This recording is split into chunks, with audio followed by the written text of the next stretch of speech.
Most people don't realize this because Russia's propaganda has been so good, but Russia didn't really invent anything.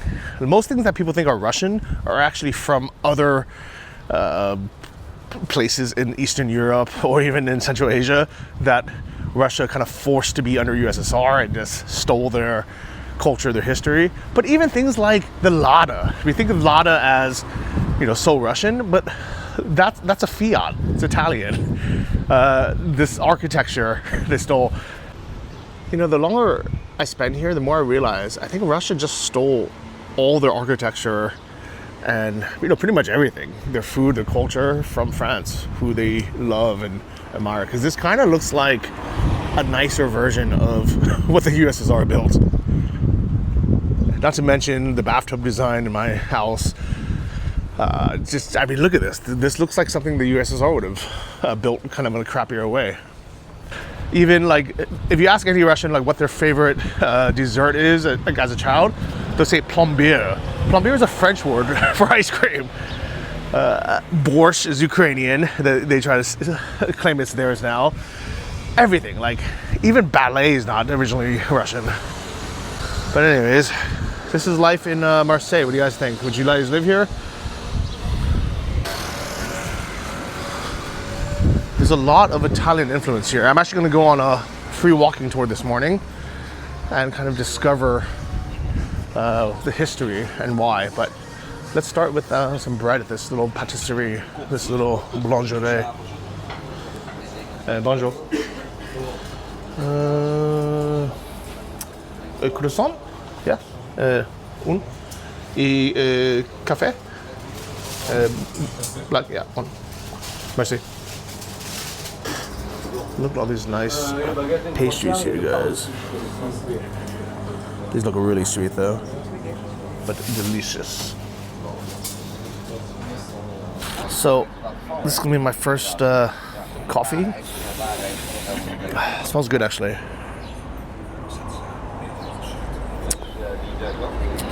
Tastes not great, but I think it just came from some automatic machine. And my first French croissant. It's okay. Not as good as the ones in Paris, but maybe I'll find a better place.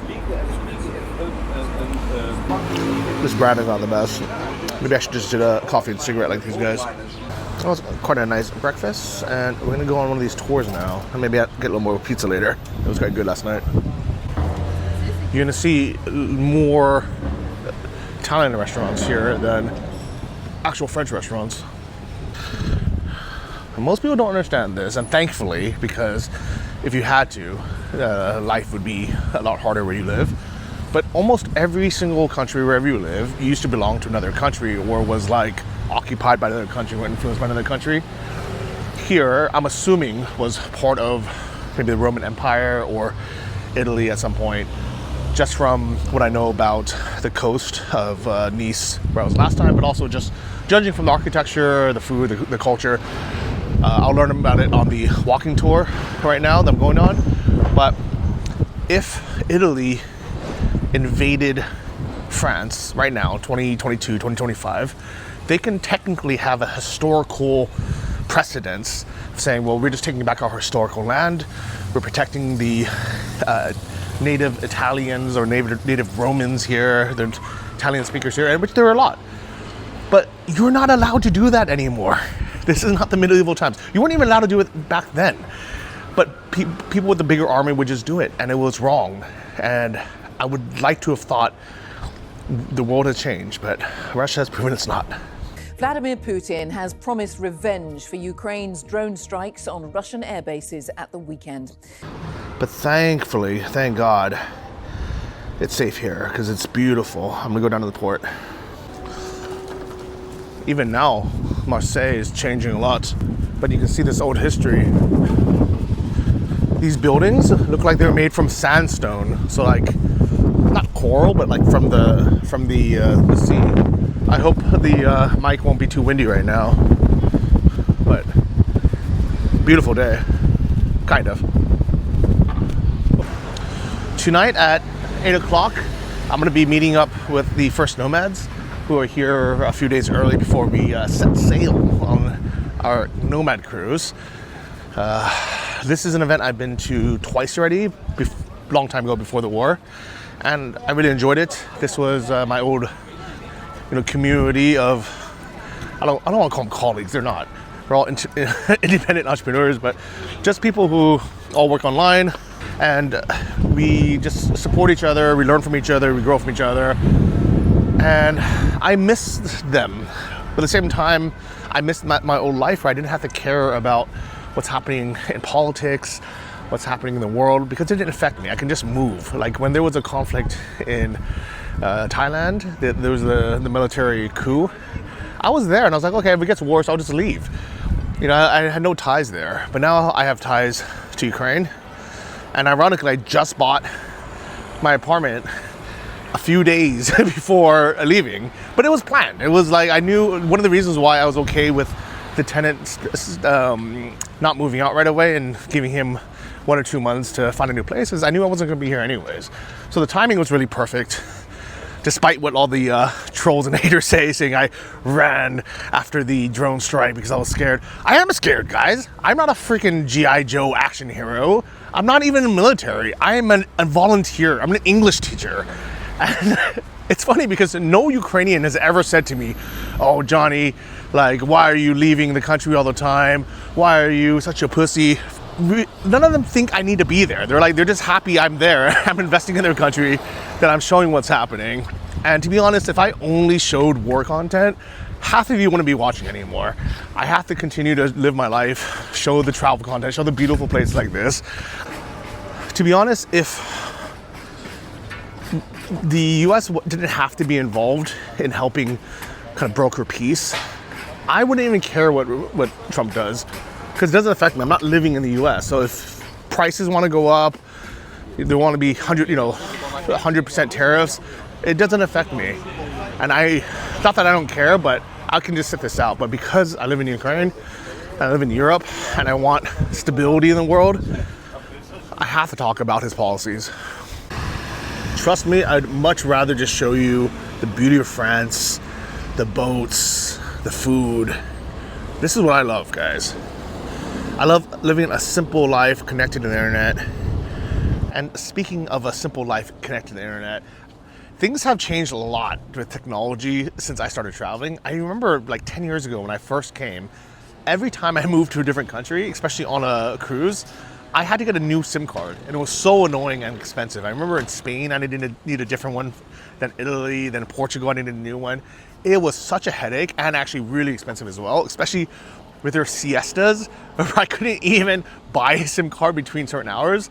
Like, I remember the shop would open at like 10 or 11, but then close for lunch at 12 to 1, and then they would go on siesta break from like 3 p.m. to 6 p.m. So it was really hard. Nowadays, it's so easy, especially with eSIMs, which is what I've been using for the last couple of years. And thanks to this video's return sponsor, Phonos, life has not been, it couldn't have been easier. Like literally, I've had this SIM card installed for over a year now. And every time I go to a different country, I can just click one button and switch it over and say, activate my roaming eSIM. And for one low price, starting at $20 a month, you can have unlimited text, calls, and data in over 100 countries, including the 5 different countries that I'm traveling through right now. I just went through from Ukraine, through Poland, now I'm in France, and I'll be going through Malta, Italy, and then Greece.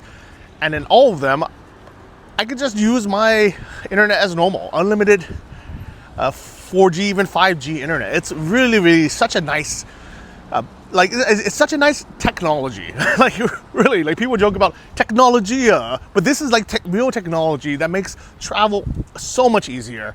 And in the EU, it's not as big of a deal, but when I'm going to Asia, when I'm going to South America, when I'm going to Africa, I don't want to deal with roaming charges or different SIM cards. And for anyone who is from the US, this is really important. If you have like T-Mobile or Google Fi, they cut you off after a certain amount of time. Like sometimes it's like 3 months, sometimes it could be longer, but imagine just getting your internet cut off because you've been traveling for too long, because those plans are meant for people who are just going like on a short 2-week vacation or something, or maybe 1 month max. But I've had friends personally get their internet cut off because they were using too much roaming in different countries. But with Phonos, you basically keep it for year round if you want, and travel everywhere in the world, unlimited, and you can even activate it from anywhere in the world, which makes it really nice if you already started your trip. So thanks again to Phonos for sponsoring this video. If you want to sign up, check them out. The link will be in the description box below. Now it's time to find where my tour starts from, which is, I think, right around the corner. What flags are these? That's the French one. Oh, beautiful with the bells right now. The museum. And then, are these warships? I don't know if I should be filming these, but I'm pretty sure these are military ships. It doesn't look like someone's yacht. Navy, I guess.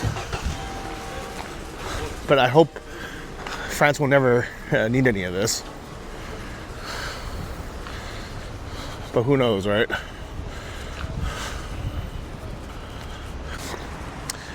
It really is comforting being in a NATO-protected country. People forget that NATO is a defensive alliance. NATO doesn't invade and attack other countries. The only reason why Russia doesn't want Ukraine to join NATO is because that takes Ukraine off the potentials to reoccupy. Like, if Ukraine ever joined NATO, then Russia knows they can't attack it anymore, and then Ukraine is forever lost. If that makes sense. But for civilians, you want to be part of NATO because you can just live your normal life. Where the heck is this tour starting from? It's 11, and it said the old port, which I thought was right here.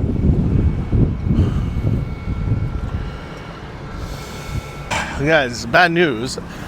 I just checked my email, and an hour ago they sent updated meeting directions, and we're not meeting here. We're meeting 15 minutes that way on the other side of the port. I don't know, maybe there's, I think this whole thing is the port, right? I'm assuming this whole thing is the old port, and Google took me there when I just put in an old port. But then and then all the previous emails when I signed up, it just said old port, didn't have any like specifics. But then it turns out they just sent an email like an hour ago, which I didn't see because I was out, saying, oh, we're meeting in front of this specific store. And I checked, it's literally the other side. So I might actually miss this tour, but oh well, I'm here for a few days. I can catch another one. This must be a great place for running because people keep running past me. And I always think they're going to steal my phone, but it turns out just as a jogger. This port is way bigger than I originally expected. So, you know what? I should take personal responsibility. This is something I've been really trying to do. Even though the tour company could have been more specific on the meeting port instead of just calling it the old port in previous emails and not waiting until like literally the last hour to give us an update. I could have double checked. I could have called them. I could have emailed them beforehand and say, listen, I checked, the port is very big. There's 2 sides of the port.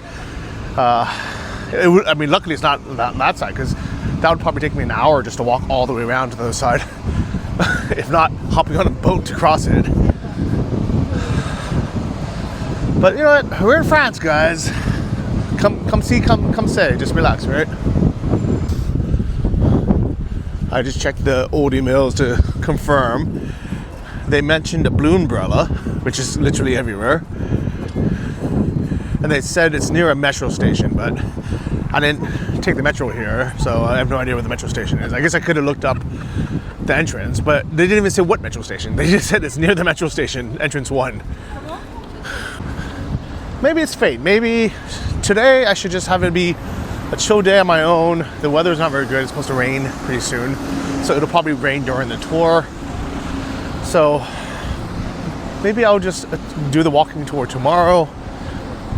And everything's fate, guys. I think me happening to schedule this Nomad cruise, I mean, this Nomad cruise happening to leave a few days after the big attacks and Russia threatening to bomb civilians with nuclear bombs again. Maybe it's fate that I'm here. I hope nothing happens to people in Ukraine because they don't deserve it. Like they didn't start this war. They're just defending themselves. And Russia keeps saying, stop escalating.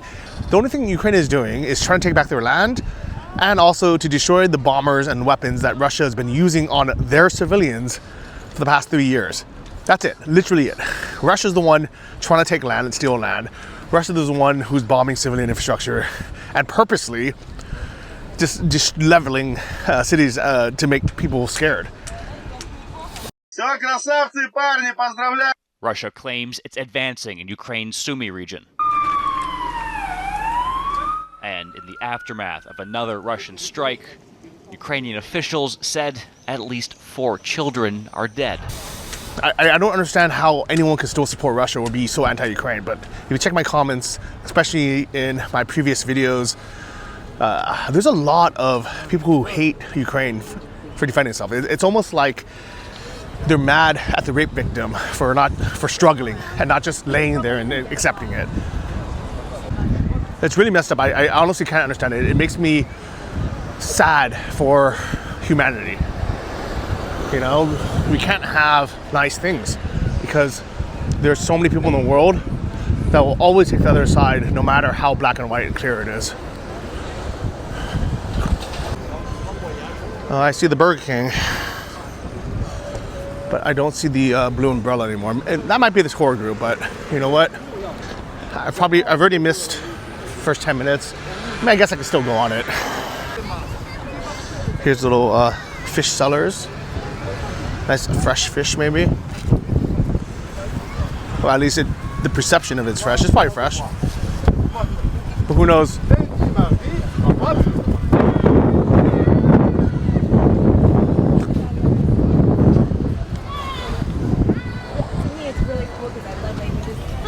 Hi. Are you Johnny? Yeah. Hi, welcome. I was at the very end of the port. Oh no. Yeah, I didn't know where to meet. It just said Old Port. Old Port. Oh, I'm so sorry. Yeah. You're here, you made it. This is the beginning. Okay. Hello. Tour guide. And welcome to Marseille. Thank you. Are you by yourself? Yeah, by myself. This is our group. Guys, I'm not gonna join. Like, I feel a bit distraught. I'm not in the mood. Plus, it's for sure gonna rain in the next hour. I already missed the first part of the tour where they went over all the history. So I have time. I'm just gonna do it tomorrow or something. But I am annoyed at the walking tour company because I replied to the email saying, hey, like, could you not have put this information in previous emails? Because the thing is, not everyone checks their email 1 hour before a tour starts. You know, and my Wi-Fi at the Airbnb wasn't even working for some reason. Hopefully it's fixed by now, but I'm not in the mood, guys. Let's just explore my own today, chill out, and then tomorrow hopefully I'll be a bit more chipper. And so with this weather, this is definitely a beautiful little city. And with the metro being right here, it'd be pretty convenient if you weren't living directly down here. Actually, but it would have been even more convenient for me because then I would have walked out and probably saw the blue umbrella. Because I walked here, I missed it. There's actually a bunch of different tours. And as you can probably hear, some ambulances as well. But look at how beautiful this building is. The Bruce Chamber de Commerce. Chamber of Commerce. There's a beautiful little Ferris wheel across the street. Not Ferris wheel, but carousel, I guess. It's a beautiful building. With look at that. Is that like Poseidon and whoever the female Poseidon is? And guys, if you're curious how I got the cover image for this thumbnail, there we go. This really is a nice city, even though it's rainy today. Or at least gray.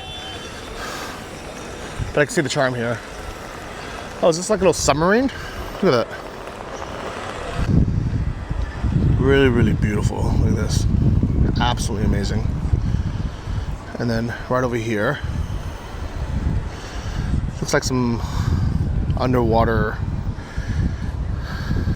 You know what? Maybe it's nice that I'm exploring my own today because I can see the city with my own eyes.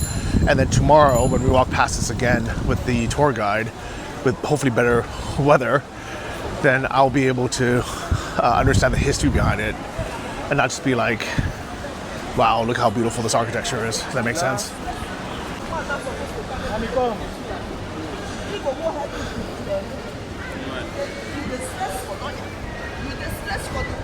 Is this like a mall or something? That'd be a nice place to escape to if it starts raining. Look at these guys hanging out. There's lots of like ethnic diversity here, guys. People were complaining that during the riots in Paris, mostly it wasn't like Caucasian French people. It was mostly ethnic minorities, black, Muslim, basically brown and black people. And then the comments were saying, well, this is what you get for colonizing Africa and the Middle East for so many years, or they're talking about France. And I'm like, that's rude. I mean, I understand, like, in history, 100 years ago, 1,000 years ago, France did a lot of bad things. So did the UK, so did Russia, so did China, so did literally every single country, every empire that still exists. The Turkish, the Turks, the Mongols, everybody did bad stuff. And we should learn from history. We should not repeat it. At the same time, don't punish people today for what their ancestors did many, many years ago. I actually think that one of the reasons why France has been so open with immigration from all these countries is because they have a shared past. And they're like, well, let's make up for it by, having an open democracy now where people can immigrate here. But the problem with that is a lot of times people bring culture and lack of respect for authority, now being in a democratic state instead of being an authoritarian one. And it just doesn't work. Because one of the reasons why authoritarian dictatorships work is because they are so heavy-handed, where people are afraid to do anything. But then once you're in a country where you have a lot of freedom, people are no longer afraid of the punishment, so then they kind of do whatever they want. And that's why riots and things happen. I'm not saying I want to live under authoritarian dictatorship, because that's terrible. But having a true democracy is a very fragile thing, where to give everyone freedom is to assume people will be good people and everybody will do the right thing. But I've learned, sadly, unfortunately, that doesn't happen. I mean, if anything, I should have learned this back in college when you have roommates and you realize not everyone's going to take their turn to take out the trash or wash dishes even. How can you expect people, in a position of power and money, or even in society with strangers, to do the right thing, just to do it? So, like it or not now, this is modern day France. Most of the people were actually born here, so they are French. They're not immigrants anymore. This is the new face of France, and we have to get used to it.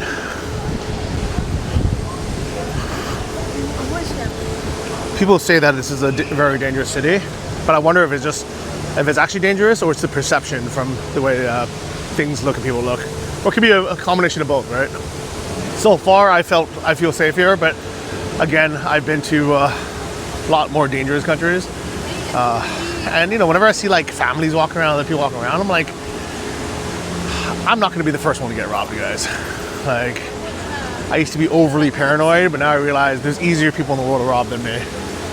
And if someone's going to walk around the street with their kids, and they're safe to just hang on their own, it's probably not that dangerous an area. D'accord, c'est okay. The only thing dangerous is all these scooters driving around. Not that I even think they're going to snatch my phone, I just think they're going to crash into someone. But man, I must be in Turkish town, because it's nothing but Turkish food here. Look at this. Bordum, Ankara, just Turkish food everywhere. We've got cool shirts. Maybe I get one from Algeria. It's beautiful. What size is this? 10 euros.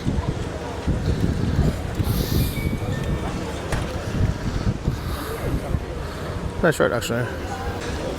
It is a bit ironic that the first souvenir shirt I've seen in Marseille has been Algeria. I haven't even seen one that said Marseille or even France on it yet. Guys, where am I?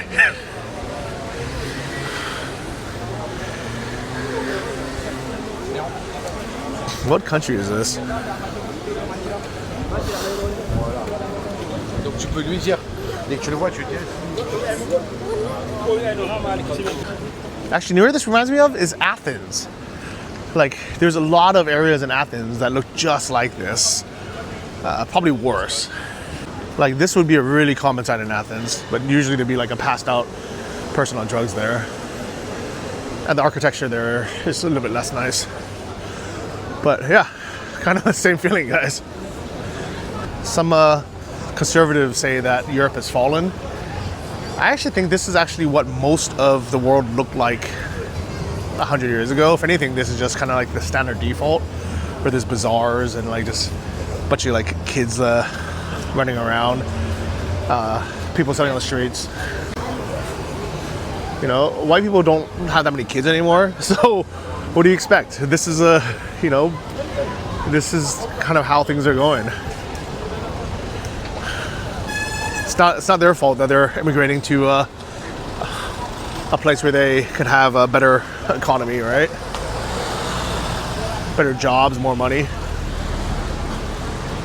It's not their fault that, you know, Caucasian and French people aren't having more kids, and it's been a trend for however long now. This really does look like Greece, and actually, from what I know, a long time ago, this was part of ancient Greece. So maybe that's probably why. But this definitely looks like one of those gates from like, I don't know, I've seen it in like Germany, in Berlin. But I think almost every country in this area had these old Renaissance gates. La Republic of Marseille, Nisa. Beautiful place, guys.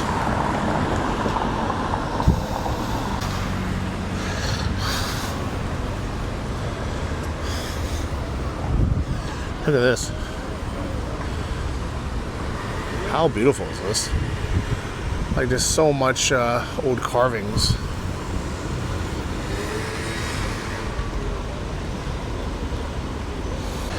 And I realize the USSR emblem is basically just a copy of that reef, but they put the hammer and sickle inside. I really think that Russia had this fascination with France and kind of all this ancient stuff. They have these like dreams of grandeur, and this is why they've created this false history of the great Russian Empire. But people forget, and if you read an actual history book, not one that was okayed by the Kremlin, the history of Russia probably began as like Vikings, or people like before there was any of these countries. Maybe you could say they started in the Kievan Rus area, and then some people moved to Moscow, and they took the Rus part of the name, and they said, okay, well, I guess we're Rus now, we're Russians now. And they were serfs of, basically peasants, and then they were serfs of the Mongols for 100 or 200 years. And they basically were not slaves, but they were like, under Mongolian tribute. They were paying taxes to the Mongols. And when they finally kind of teamed up and said, you know what, we're tired of this, let's create our own state, our own country, Russia was born.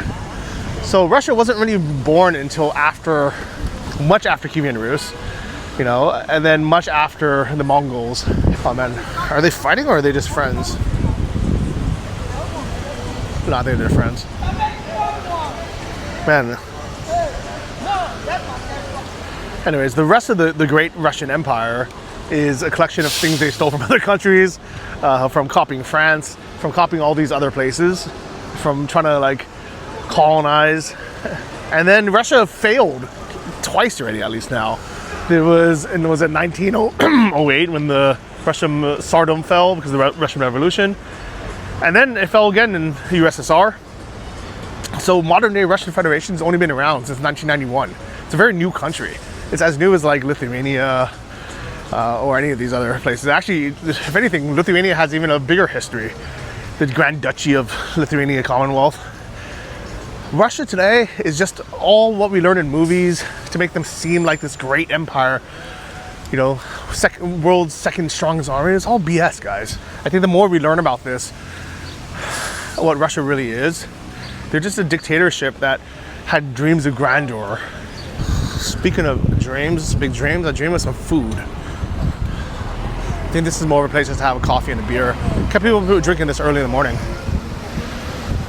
But might as well have some Middle Eastern food. But let's actually start with just some water or something. I don't want to carry a big bottle. Maybe this.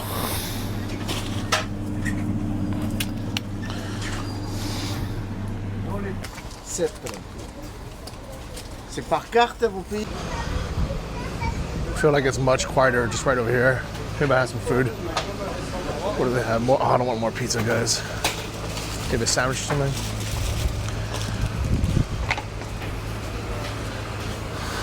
I'm having a roti thing with beans. Alright, guys. I'm gonna have a traditional Algerian breakfast wrap called ajje. Inside it's a spicy bean paste or something. It's something that looks like a roti.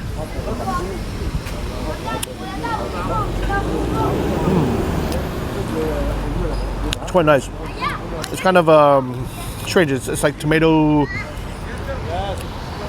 Kind of it. It's like a tomato, not paste, but like tomato sauce in a roti. A little bit spicy, a little bit of bell peppers. Not bad. I realize everyone's ordering pizza, so it must be really cheap. It's $5 for a cheese, €5 for a cheese pizza. Wow. Running must be a really popular sport here because everybody's doing it. Anyways, I decided to get a small pizza for €3.50 to see what it tastes like. I'm still a bit hungry. This place is super busy. It must be, it's good, but it's also very cheap. Maybe that's probably why. Look at these prices. Yeah. Merci. Ho. This is my little €3.50 pizza. Merci.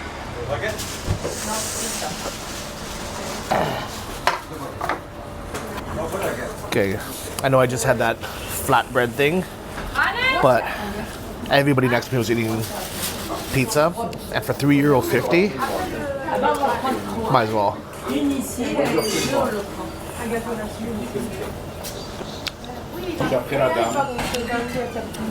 Not nearly as good as last night, but that one was €12. So for €3, I can't complain. So I just had a few slices, and I got really good news while I was sitting there. Someone booked my Kharkiv Airbnb for a month in July. I guess people are coming again. It's such a dangerous place that it was empty for most of last year. But this is good news. The bad news is I can't go visit there. I was actually planning to go visit when I went back. I'm only here for 3 weeks, guys. I think a lot of people who didn't actually watch my previous video, I know the title seemed a bit clickbaity. A lot of people just kind of hate comment right when they read the title without watching the video. But I'm only here for 2.5, 3 weeks. It's a pretty short trip. I would have stayed longer, but I actually really want to go back to Kyiv. I love Kyiv, even though I know it's dangerous. I want to be there, especially for the summer. I love it in Ukraine. I'm looking forward to moving to my new home, but this is a little vacation/business trip, you would say. By the way, I feel like we're officially out of Algeria back into France. What the heck is this truck doing? Can you imagine trying to drive this thing in this tiny little roads here? Especially with so many of these blockheads. But anyways, this feels a lot more like Paris, France, or what I'm used to France being, than little Algeria where I was just at. I think I just thought of the title of this video. It's going to be, I missed my walking tour, my tour in France, and ended up in Algeria.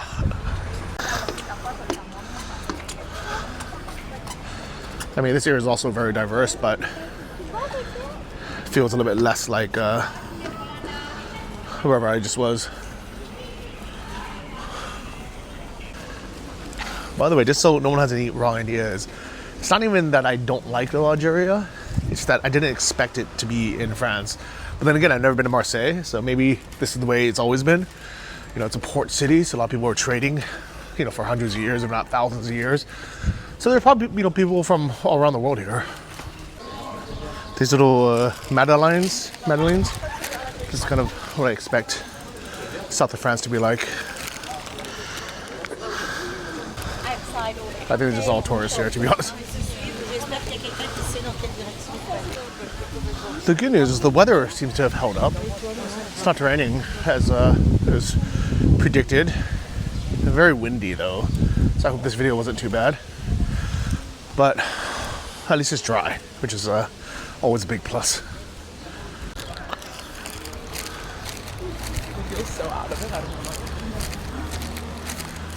Nice little streets and little shops here. This is so different than where I just was half a mile away. I'm assuming most people don't live in like this little old town of the port. And also most people probably wouldn't want to, because the Airbnb I'm renting, fantastic location, lots of charm, but it's one of these buildings that no elevator. I'm 4 floors up. If anything, I think I'm on the 5th floor. And there's a, you know, tiny bathroom. Everything's kind of old, very charming. So I like it personally, but I can see why most people don't want to live here. But if you want to, you can rent this. And you can live in this quaint little chic neighborhood that actually reminds me of a lot of places in Ukraine, to be honest.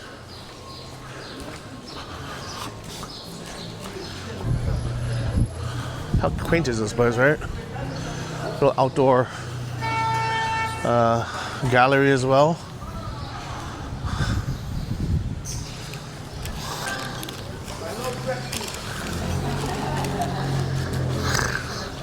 Very touristy place.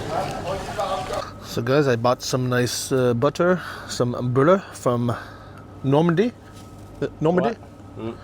And some nice dark chocolate with almonds, Côte d'Or. Merci. Good stuff. I always like going to these little neighborhood shops to see what they have. Fruit and everything is actually quite expensive, but I guess everything's not cheap, but good quality, I can tell, which is always nice.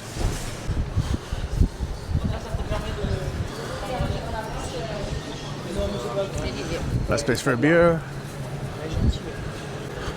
And I think my house is just around the corner here. Might even passed it already. That's okay. Everything looks very different at night. Oh, we have a little gelateria here as well.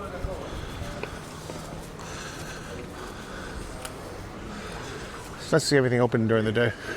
What's so funny is I think I walked literally around this place. Yep. It's the same restaurant. Cool area though. But definitely a very touristy place. You can tell from these big groups. What do you think? Would you guys live here? What do you think of little Algeria versus Marseille? Not bad. Hopefully tomorrow I can show you more of the actual historical center.